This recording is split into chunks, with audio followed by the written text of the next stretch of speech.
chiamavano Bocca di Rosa, metteva l'amore. La chiamavano Bocca di Rosa, metteva l'amore sopra ogni cosa. Appena scesa alla stazione, dal paesino di Sant'Ilario, tutti s'accorsero con uno sguardo che non si trattava di un missionario. C'è chi l'amore lo fa per noia, chi se lo sceglie per professione. Bocca di Rosa nell'uno nell'altro, lei lo faceva per passione. La passione spesso conduce a soddisfare le proprie voglie, senza indagare se il compito al cuore libero oppure moglie. E fu così che da un giorno all'altro Bocca di Rosa si tirò addosso lì la funesta delle cagnette a cui aveva sottratto l'osso. Ma le comandi di un paesino non brillano, c'è l'iniziativa, le compagnie che fino a quel punto si limitavano all'invettiva.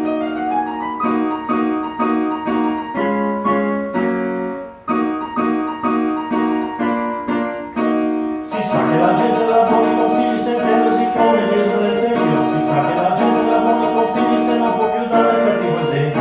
Così una vecchia mai stata moglie, senza mai figli, senza più voglie, si prese la briga di certo gusto, dire a tutti il consiglio giusto. E rivolgendosi alle corrute le apostrofò con parole adute, il frutto dell'amore sarà punito, disse dall'ordine costituito. E quelle andarono dal commissario e dissero senza parafrasare che la schifosa di troppi clienti più di un consorzio alimentare. Ed arrivarono quattro gendarmi con i pennacchi, ed arrivarono quattro gendarmi con i pennacchi e con le armi. Il cuore tenero non mi guardò, mi disse alcuni carabinieri, e per la volta a prendere il treno l'accompagnarono malvolentieri.